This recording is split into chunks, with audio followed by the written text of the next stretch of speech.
All that little bird is doing is dhat, daddu, tang mat karo. Tortoises are breaking the internet. Also, cobras, despite having their own heads broken off, are killing chefs. We also have journalists calling themselves really bad names to apologize to the hurt Indian sentiment. And finally, we have a 30-year-old who's traumatized by his naked baby photos and wants a lot of money for it. Somehow, all these trending topics make their way back into this episode of So Far So Good. We are Jaggu and Tarana. Thank you for being here. And every episode that we want to do, we want to bring you funky stories. We want to bring you something out of the ordinary, odd stories, as it were. Sometimes you hit a couple of doozies, and I have to tell you, we have a couple of them on this episode. Yes, absolutely fabulous. Okay, we begin Achha, should we back kick in off? 1991. 1991 was a year where a really great English album was released. So, band called Nirvana. If you don't know what Nirvana sounds like, immediately Google Baad mein jaake and listen to some of their music. Album was called Nevermind. It was their second album, and it did really, really well. It had stuff like Smells Like Teen Spirit, Come As You Were, so great album, great band, and that album cover was cult. This is what it looks like. Okay. I remember it. Yeah, there's a baby swimming underwater, chasing after money. And this is the album cover. And this album cover has been very, very popular. Okay. Now, 30 years later, in 2021, somehow this album cover is back in the news because that little baby has become a 30-year-old gentleman who is traumatized by that particular image. Much later in life. So a gentleman called Spencer, he's 30 years old. Now he's been part of the festivities, right? That's him as a baby on the album cover. When he was 15, when he was 20, when he was 25, he would get involved in the celebrations and he would hold and pose with the album cover and all. Now that when he has turned 30, there is a bit of an issue. He's saying, this is child pornography, I see. But he's got up a little late in the day for his own reasons. Tarana, tell us what the reasons are. I'm trying to show you, okay, this is him looking reasonably happy with the image. Okay, that was the cover. We are happy. We are 25 years old. We have posed and, this is what we do. What he wants is a lot of money and this to happen to that image. Okay, so now you can see that the naked baby is not fully naked because certain parts have been redacted, blurred out. Yes. Okay, so he's like, yes. Nirvana owes me this they should have done 30 years ago, but they haven't done it. Now, he says everybody has naked baby photos, right? All of us, all our parents, for whatever reason, took many adorable photos of us, and some of them we were wearing clothes and some of them we were not wearing clothes. But he's probably the only child in the world to have his naked baby photos be there on album covers, and millions of copies of that album have sold. Anywhere on the internet, you look for Nirvana, that particular image comes up. So he's like, so I feel there is not a person on the planet who hasn't seen my little wee wee. And as I'm growing older, I'm starting to get traumatized by the idea of I have no privacy and this is child pornography. And I was not asked back then before they used this image. And, it's not fair. So now for all the trauma that I've gone through, I need the money. The thing is, he was pretty much okay with the fame and has been part of the anniversaries of the album, etc. over these years. But recently, Spencer, who is an artist himself, asked the band to sort of be part of his art.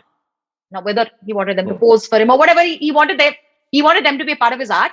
And instead of talking to him, they kind of said, "Oh, have your people talk to our people. Ye hai hamara manager, ye hamare manager ka assistant, talk to them, talk to legal, basically, they were not very enthused about featuring in his art. So now he's feeling a little bit, आपके art में मेरे को आप लोगों ने नंगा दिखाया, मेरे आर्ट में, I don't think he's asking them to be naked or anything, आप appear नहीं करना चाहते, so now I want to sue you, and this is being entertained in the courts, right? But I mean, when you look at that image, I'm not showing it to you again, but I mean, when you look at it, it doesn't make you think of child pornography. No, as a matter of fact, Kurt Cobain all those years ago had made a statement to the effect that if you think this is child pornography, there's something wrong with you. Yeah. You're a borderline pedophile if that's the way you're thinking. I mean, naked baby pictures, they're just cute and, well, for the baby slightly embarrassing later on in life. But that's about it. You don't go to that level, yeah. But I mean, if he wins the case, I, if he wins the case, it'll be $150,000 times 17 because he has sued some 17 different people and the estate of Kurt Cobain, who was the lead singer of Nirvana, who passed away. So he could make a lot of money, but I don't know if this case is really going to go anywhere. But here's the thing. He's a baby. He's not the one who made the decision. Somebody made the decision for him. I'm going to be featured in the magazine, in the album cover. I don't see him suing his parents. They were his guardians. They took a decision on his behalf. Sue your parents first, no? Fine. Then we'll worry about. Nirvana and the parents had some sort of an arrangement as his guardian to feature in it. That's a deal that was signed all those years ago, 30 years ago. Now what you're getting up and uchlavi? It's a money game and a little bit revenge game. But it's also the United States of America, and if anybody can wake up after 30 years and say, now I feel offended back then, maybe it would work. But we're going to watch this space. In just in case you have some embarrassing baby photos floating around, let us know. And do you think this guy has a case? Also, do you remember Nirvana and Nevermind the album, because it's awesome? Let us know in the comments. Remember to like the video. Remember to subscribe, bell icon, and share with like-minded people. We're now going to move on. Again, in the United States of America, a certain journalist has been trending in India because, bottom line, he said, Indian food has one overwhelming taste of a spice. It just is like spicy. And that made everybody get very, very upset. Okay. I'll show you what he had basically said. His name is Gene Weingarten. Gene Weingarten wrote an article in the Washington Post, and it was about stuff that he doesn't eat. Okay. So it also includes hazelnuts and anchovies, but this is what he said about Indian food. Jago, read it out fast. The Indian subcontinent has vastly enriched the world, giving us chess, buttons, mathematical concept of zero, shampoo. I didn't got shampoo. Modern day non-violent political resistance, shoots and ladders. I'm guessing stakes and ladders. Correct. The Fibonacci sequence, rock candy, USB ports, really? Okay. Only ethnic cuisine in the world, insanely based entirely on one spice. Now, we know that is not true. Yeah. The entire ethnic cuisine of India, based on only one spice, is highly stupid. So this is the reaction that he got, obviously. I love this. Rabia, you are right. We even put 8 spices in our omelets. We do indeed. Everybody has a masala box like this, right? Yeah. And we already know all of these are individual spices with individual flavors. Also, what is the point of this dabba in our kitchens? Correct. And we all have one of these. So maybe 2. Yeah. So obviously, he got a lot of like flack for how can you say that? So this is what he wrote after that. Went to a restaurant. It was beautifully prepared, the food, but it was still swimming with the herbs and spices I most despise. I take nothing back. This is now a few days ago. So he's still being antsy. Yeah. And now finally he has come out with an apology. Jaggu, does this apology work for you? From start to finish, plus the column was about what a whining, infantile, ignorant T -- head I am. I should have named a single Indian dish, not the whole cuisine. And I do see how that broad brush was insulting. Apologies. Also, yes, curries are spice blends, not spices. So this is an apology, or as much of an apology as we seem we're going to get from our genie. Enough people have said that it is not enough. Except the fact that your comment is racist. Ignorant, though, he has already said, so that is that. So for every post of his, he's being trolled like mad, including his apology post, where they said this is the privilege of the privileged and you are behaving like that. Accept the fact that you are racist. Somebody said delete your account. They're still going to town on you. Do you think clearly for some people is not enough? Do you think people have too much fursat in the world to be randomly upset about random things? So at some level, you want to take up for this, like even if it's just to correct sheer ignorance, or if it's racist, then you go to town with it. But at some point, it's got to stop. Like after an apology, whatever this apology is, some people say you have to accept that you were being racist. He has not done that. He's called himself a tea head. So, well, Yeah. I think at that point we can drop it and let it go. Now, here's my thing: is it interrupting my meal? Is it changing the way I'm cooking anything? Is it making a difference in my life right now? He said he was an idiot. He's accepted the fact that he was wrong. He's called himself names, appropriate names. Now we can move on. Okay. And together on So Far So Good, we all, dear viewer, on your behalf, we are saying let's all move on. Let's not waste our time and breath and energy over somebody who doesn't get our food. All the more for us. Correct. However, you must tell us in comments what is your favorite spice, because it has to be proved that there isn't just one spice. There are many spices. Do you have a favorite? Tell us in comments. While you're in the comments, please like the video if you do. Please share. Please subscribe. All of that. Bell icon hit, because that way you get notifications. Absolutely. And you stay abreast with whatever is going on in our life and you don't miss a single episode. While we're on cooking and chefs, Jaggu, you have found Indo-Chinese snakes featuring in Chinese food. Yes. So, look, in China, they do snake soup. Of course they do. Snake soup. Let me put it to you like that. One of those snakes is let me see if I've got this right, the Indo-China spitting cobra snake. Now, Chef Peng in Guangdong, I was going to say, cooks said snake and makes a soup, but that would be wrong grammar. Chef Peng in Guangdong used to cook such snakes and make soup from it. He's decided not to cook snake soup anymore. Because he can't. Because he's dead. Because he's dead. Okay. Yes. Here's what happens. He's in his restaurant. He's cooking snake soup. Now, you don't cook the head of the snake, it seems. So you chop it off, keep it on the side. Snake head is on the side. He uses the meat from the rest of the snake, makes soup. It takes 20 minutes. Needs to clear the working table, as it were. Goes to pick up the snake head to throw it away. The decapitated snake head bites him. How do we know this? We know this because it's in the news. There's a commotion in the kitchen. There was somebody who was there celebrating his wife's birthday. Said suddenly there was a commotion in the kitchen.